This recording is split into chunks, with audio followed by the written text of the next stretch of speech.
Every time it rains, though, only at night, a spiraling wooden staircase appears in my room. The sound of the rainfall against the roof is usually enough to rouse me from my sleep, the drumming against the glass loud and clear. The streetlight beyond the window casts a wash of shimmering orange light into my room through the gap in the curtains. And this light falls upon the staircase, extending up and through the ceiling into a world of shadow. The first time it happened I just assumed that I was dreaming, and so I paid it no mind. I simply rolled over and returned to sleep, amused. The sun rose the next morning and cast the night away, and with it, the stairs, and I promptly forgot all about them. That is, until a few nights later, when they appeared again. Same spot as before. Standing silently. I remember staring at it from my bed, trying to comprehend, trying to work out if what I was seeing was actually real.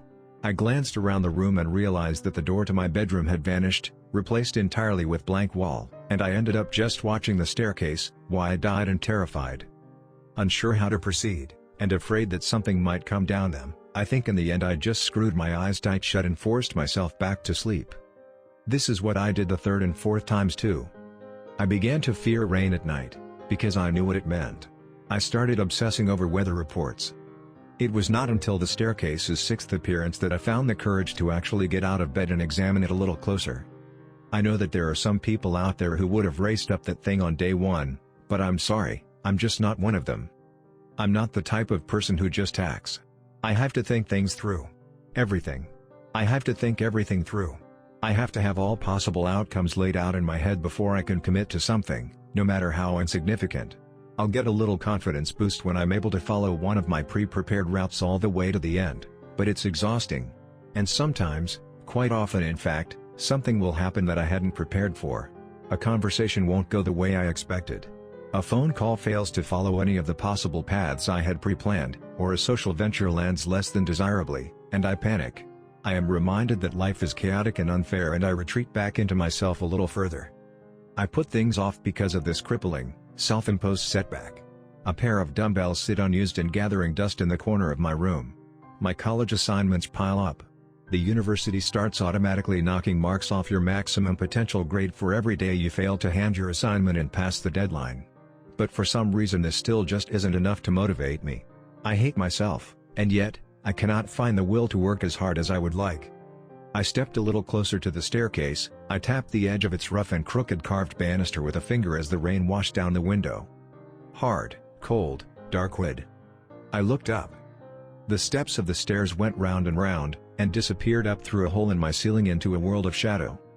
I imagined a terrible, twisted creature clambering suddenly down on all fours, eyes wide and jaw distended, screeching through the dark. And I saw myself trapped in a room with no door, and no way out. Heart pounding, I returned hastily into my bed and pleaded for the night's swift passing and the rise of the sun. And sure enough, after a long and torturous night, it rose. My life continued to stagnate. The stairs always became less of a threat in my mind during the day, and I knew I needed to visit the campus library to complete my work. But I could not summon the energy to do so. A few of my friends invited me out one evening, but I declined that too. I knew the topic of conversation would inevitably flow into our studies and our courses and things that we'd been up to, and I couldn't stomach another night of feeling inadequate and pathetic. So I made up some excuse and ignored all the subsequent messages. I was angry when I went to bed that night, angry at myself and the world, and now I find myself being awakened once again by the beat of the rain on the roof. I grit my teeth in frustration and roll onto my side, and sure enough, there they are. The stairs are there. And you know what? This time, I decide, I'm going up. I've started keeping a baseball bat by the side of my bed, and I grab it now as I clench my jaw and head on over to the stairs. I take a deep breath, squeeze the bat tight, and bring my foot down onto the first step. The wood is cold, but I feel at once a rush of warm air from up above. I lick my teeth and continue my ascent. This is the night. This is the night I find out what lies at the top, for better or for worse. I try to plan and play out a series of potential outcomes and routes in my head, though they all end with me either running back down the stairs as fast as I can, or bashing something into submission with the bat in an adrenaline-fueled frenzy. Adrenaline kicks in, right? That's something that happens? But what if it isn't? Are you strong enough to fight off whatever may come your way? I shoot a glance over at the dumbbells in the corner of my room, unused, then over to the ashtray on my windowsill. I cough in reflex, and bristle with self-hatred. Fuck it. I'm going up. And I do so. Step by step, I ascend, hands shaking as I rise up into the darkness. The sounds of the rain continue, but as I leave my room behind me, I can no longer hear it drum against the glass of my window. Instead, my ears suggest the rain now falls on foliage, leaves and ferns and forest. My eyes adjust quickly, quicker than one would expect, and I find myself surrounded, bizarrely, by jungle plant life, the air suddenly thick with intense humidity, the smell of it strong and rich. I pause and look around. Strange, giant wildflowers quiver subtly in the breezeless wild.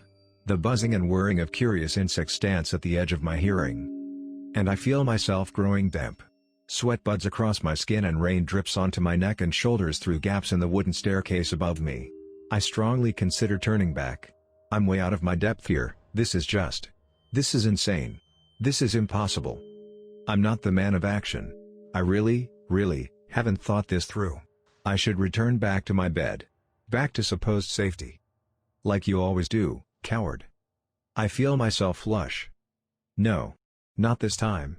This time I'm gonna keep going. I make my decision and take the next step, and a noise echoes in the distance, far above and away.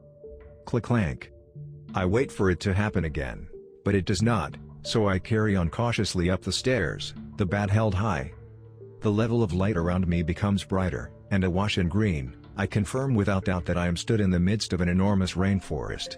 Bright and foreign moss covers the banisters of the stairs, vines hang down between the steps, and massive, vibrant flowers are in bloom all around, nestled amongst the dense undergrowth and brush of the jungle. Step after step I climb, afraid, but emboldened by my own commitment. The way up and ahead is blocked by huge, heavy leaves. I push through them and break above the canopy of the jungle, then pause for a moment to catch my breath. My mouth falls open in shock as I do so. The stairs have ceased spiraling, and instead stretch out like a path ahead of me, tucked into the side of a lush green mountain, and rising at only a very steady incline. To my left the tops of the trees fall away below, out and over an immense and forested valley, before eventually rising back up over more mountains in the far distance. The rain pelts steadily into the horizon from gently churning blue-gray clouds, broken through here and there with rays of glittering light. I am overcome momentarily with a sudden sense of destabilization, of dizziness. I grimace and put a hand to my throbbing temple as I weigh my options. Once again, I consider heading back. I wonder if the staircase might inexplicably vanish, in the manner it had appeared. If it would dissolve from beneath my feet and I would tumble down through the trees and crash into the rough, wet earth below, trapped forever in this strange land. But, the stairs never just disappear. They never vanish before my eyes. They simply cease to be once I've fallen asleep. They are gone by morning, but I've never been aware of a hugely specific time limit, so to speak. As long as I don't waste my time. As long as I stay awake. I should be okay. I'm rationalizing, I know it. Trying to come up with excuses not to turn back. It's scary, but, I've made a commitment. I want to see this through. If I go back down and the stairs never reappear, then I'll never know, will I? I'll never know what lay at the top, and I'll have to live with my choice for the rest of my life. So I continue on along my way. And ahead, in the distance, I hear that noise. Click-clank. The boards of the stairs-turned walkway creak beneath my feet. I hear around me the calls of strange birds and unknown creatures. I wipe the sweat from my forehead as I push through a row of sticky, hanging vines, thankful to be sheltered again from the rain by a new canopy of greenery overhead. A colorful frog jumps from the wet slick boardwalk and into the brush as I pass it by. The wooden walkway follows around the edge of the mountain, then turns to amble deeper into its jungle. I stop for a rest, stretching the muscles in my legs, my mouth uncomfortable and dry. I collect a small amount of trickling rainwater from the plants above in my hands and drink it down, the cool liquid a welcome taste. But the sound of a creaking board of wood has me sputter at once in despair, and I swivel on the spot to look behind me, back the way I came. There is nothing there. Just the trickle of the rainwater through the leaves, and the shadows of the trees and ferns, shifting and shimmering, ever so subtly. I hasten onwards, my pace slightly increased. I pass by towering trees, the trunks of which have been carved into terrifying shapes. Coiled snakes, with heads like human skulls. Strange apes, snarling with wooden teeth, their arms ending in handless stumps crossed against their chests. Eyeless parrots, their wings poised and tensed as if ready to take flight. Stairs are made to be climbed, I mutter to myself, over and over. They appeared for a reason. If this world wanted to harm me, they would have just sent something down into my room. I'm supposed to be here. I repeat this several times. I'm okay. I'm supposed to be here. I climb and climb, following along the railed, wooden walkway. Up some more steps. And I am faced at its eventual end with a wall of leaves and vines. This is it, I realize. The final opportunity to turn back. Last chance. But if I turn back now, then I will walk with guilt and shame and frustration. And if the stairs never reappear, then I will carry those feelings with me for the rest of my life. So I take a deep breath of hot, humid, rainforest air, and push through. Click-clank. The noise is loud, and reverberates through my surroundings as I make my way out onto the other side. I find myself standing at the edge of an enormous wooden temple. A small waterfall rumbles down the rock at the far side of the wide hall, and all around me are arches and flittering fireflies, glowing gold in the green gloom. Looking up, above the wooden arches, the walls of the temple extend high, high up into the sky with the trees, to the extent that I cannot see the top. And there's movement. All around.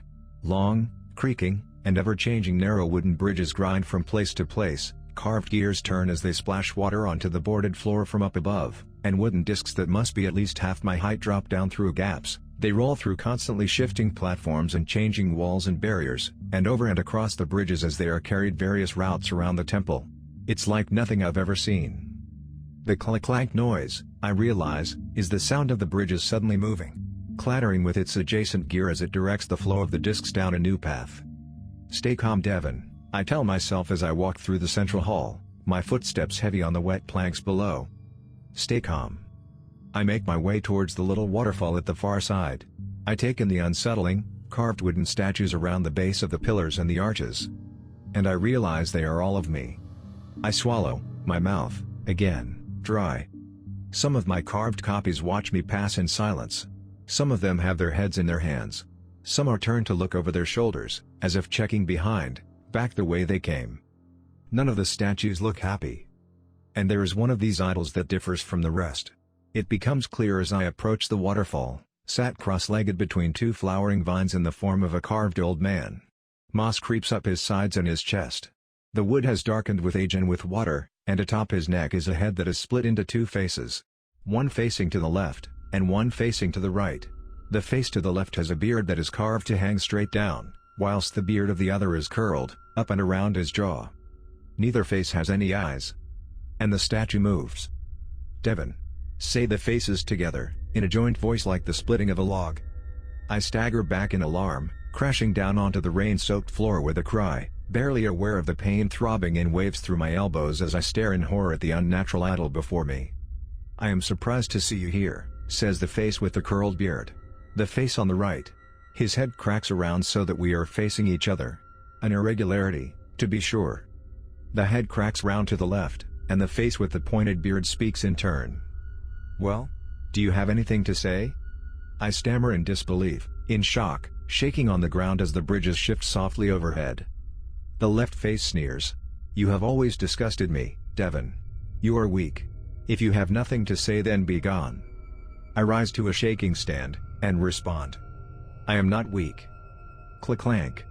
A bridge on a lower level than the others grinds and shifts. I glance up to watch it connect to a new segment of wall, and a series of discs go rolling across it towards their new destination. The statue's head cracks to the right. Your first chosen words were a statement, in place of a question. I'm impressed, it says. Perhaps your little journey here has done something for your constitution. Perhaps, I reply, cautiously, heart pounding. Perhaps you'd like to tell me where my little journey has led me, exactly. Click-clank. The mouth of the face on the right stretches into a grin, with the sound of a branch being torn from a tree. Clever, he says. Avoiding another question. But you did so as a reaction. An act of deference, to me. Think for yourself. I swallow. Well. I've presumed you to be the power in this realm, I reply, running a tongue over my dry lips, and it makes sense to follow the cues of the authority when in unfamiliar territory. Click-clank. Interesting, the face replies, I wonder how well your presumptions have carried you thus far. Its head cracks around to the left before I am able to respond. What is it that you want, boy? The face asks. Speak now and speak well, or I will cast you out. I grimace, and take a slow, calming breath, holding back my fear. I cannot allow myself to break in front of this idol. I can't explain it, but I know that I just can't let that happen. What is this place? And why did you summon me here? Click-clank. The faces laugh together. Summon? The left replies. Such arrogance. You think I'd bother to summon you here deliberately? An agentless worm such as yourself? One with a will free a name only, withered and saddened beyond recognition. The face snaps around to the right. If I had summoned you here, Devon, you would not have come. Decision-making is not a strength of yours. You avoid. I stand tall, defiant. But I did. I did come, didn't I? Or do I not stand before you in this very moment? Click-clank. A bridge pulls out from the wall and slides round at a right angle directly above the statue's head, and a collection of discs roll down along their new path and into the opposite wall above. You haven't answered my question, I tell them. A pause, and then, you stand in the Temple of Process. Your Temple of Process, to be quite specific, says the face on the right. Probability and chance and choice are all weighed here together. And the outcomes play through down below. The columns in the Great Walls represent varying aspects of your being. I don't understand, I reply, glancing up at the subtly shifting wooden walls, nestled amongst the rainforest canopy above. Of course you don't understand, says the face on the left as the head cracks round. You barely exist at all. It surprises me not that your mind is as dulled as your potential for displacement. What ripples do you create in the water, boy? The statue speaks in riddles. I feel like I can only grasp the gist of what it's saying. I gesture to a column up to my left. Narrow, yet deep, filled with an array of platforms, stacked full to the brim with wooden discs. It extends high up into the trees. And what does that one represent? The head cracks round to the right. The column there in this branch of the temple shows to me a critical component in the matrix of your health. It shows to me the likelihood of one of your cells mutating into a poison. A cancer of the flesh, within the next 7 cycles of the moon. I stare up at the column in horror. Cancer? Click-clank. Multiple bridges suddenly shift and swivel out from the sides of the column, extending out to meet bridges on the other side of the hall. A cascade of discs falls from the newly shifting platforms, and they roll out and across these bridges to their new destinations. What just happened? I ask the statue. Why is the column changing? You just gave up smoking, it replies simply. What? What do you mean? How could I have just given up smoking? How could you know that? 4 questions in one, the face to the right replies sadly, and his head cracks around to the left. It is a truth. A decision was made. Former outcomes have sealed themselves off and new outcomes have opened. Is this how you wish to spend your time here? As a gaping fish, blubbering over the simplest of concepts? And what if I change my mind? I retort, bristling with existential fear. Just to spite you, let's say I smoke a dozen cigarettes upon my return to my room. The angle of the bridges above me changed slightly, enough to slow the descent of the discs. They creak, and groan, and drip. Then that will be an exercise of will, the face replies. And Janus knows, you need it. I stare up at the creaking bridges for a moment in thought, then watch as they return to their angles, and the discs continue their descent to their new locations, rolling noisily through the temple. Holy shit. The implications. The implications of a place such as this. I am unable to keep myself from playing my entire life out through my head, weighing on all my past choices and decisions, mistakes and triumphs, few as they are, all swirling, crashing and melting against and into each other. Click-clank. Click-clank. Click-clank, click-clank, click-clank. The statue rises to his feet.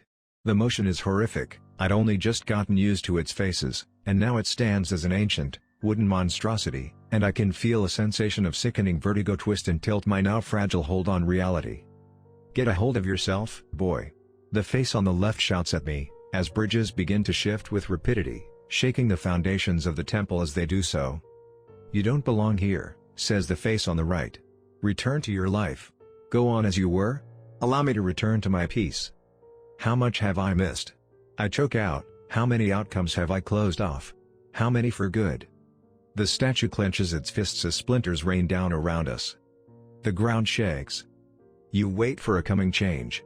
A great fix, says the face on the right, its tone deep and solemn. You wait and you wait, for external forces to push you in one direction or another. The head cracks round to the left. But you fail to see that there will be no great change. The external forces rush by like a wind over the rocks as the cells of your life and your energy mutate. One by one. The head shifts. And both voices speak together. Nothing will come of nothing. The ground shakes. Get him out. The voices roar, and I spin to see my copies, the statues of myself around the temple, stagger awkwardly from their podiums, stumbling towards me with viciousness, arms outstretched. No. No. I shout, I cannot allow these things to control me. I am the master of my own destiny. I have to be. And I hold the bat up high in tensed and shaking hands, and bring it round in a wide arc, smashing it into the side of the closest copy's head with a deep and echoing crack, one which splinters the wood and sends the statue reeling to the floor with a series of loud thuds. I bring the bat up high, and heave it down as hard as I can onto the splintered head. It shatters in a shower of brown and green. Click-clank. I bring the bat round again. I swivel and smack it with grunts of deliberate force into statue after statue, sending them all sprawling to the ground. Click-clank. Click-clank. I back away as I do so, retreating to the temple's entrance in the gate of vines. I hold the bat up high and call out to the idol of the two-faced man. I'm going, all right. I'm going. But on my terms, not on yours. The decision is mine, and mine alone. Click-clank. The statue opens both his mouths, makes to speak again, but I choose not to stay and listen. Instead I turn and run from the approaching statues, sprinting back across the boardwalk through the forest and the rain. Click-clank. I slip and I stumble, but I do not slow. Lightning crackles through the sky in the distance, but I pay it no mind. I hurtle back down along the wooden path, and around the edge of the mountainside. And I can feel the wood beneath me start to creak. I put my hand on a rail for support and it breaks clean off, falling down into the jungle below. Oh no! Oh fuck, am I too late? Was I gone too long? The creaks grow into a series of cracks, a loud, rotting, tearing. The wood gives way. The planks beneath my feet start to break off and fall through the leaves. Please, I mutter, then louder, please. Just a little longer, a little bit longer. I can see the top of the spiraling staircase, I'm so close. But not close enough. Just as I grab the rail the entire apparatus collapses. It falls with the rain down through the twisted trees and leaves. I try to grab a hold of something, of anything, but it's too wet. I can't get a grip. The vines, they aren't slowing me enough. I can't keep my grip. Oh fuck. This is the end. I squeeze my eyes tight shut in panic, calling out for help, for something, for anything. And the air that rushes past my face suddenly cools. The humidity is left in a cloud behind me, and I slam down hard, and land on the carpet of my room, sending an almighty shudder through the floor and the walls. Oh God, I groan, oh Christ. A moment later my room door is thrown open. Two of my housemates stand in shock, clearly just roused from sleep, and they stare at me as I lay soaked through and bruised amidst a pile of rotten wood. What the fuck, Devin? Are you okay, man? What the hell was that? I stare at them in confusion for a second or two, gathering my bearings, and then I wince as I turn to look behind me. The stairs are gone. The sun has begun its rise, and the rain is letting up. It patters gently against the glass of my window. And I laugh. I stagger to my feet, kicking away the wood, and nearly falling if not for my housemates jumping forward to help me balance. I thank them and stumble to my chest of drawers, throwing a change of clothes into my college bag. Devin, they ask me as I hastily pull on my shoes, what are you doing? Where the hell are you going? It's 5 in the morning. I clench my jaw and massage my wrists, before hoisting the bag onto my back and pushing past them towards the front door. You know what? I reply with a wave, I'm going to go to the fucking library. And then, I think, to the gym. Click-clank.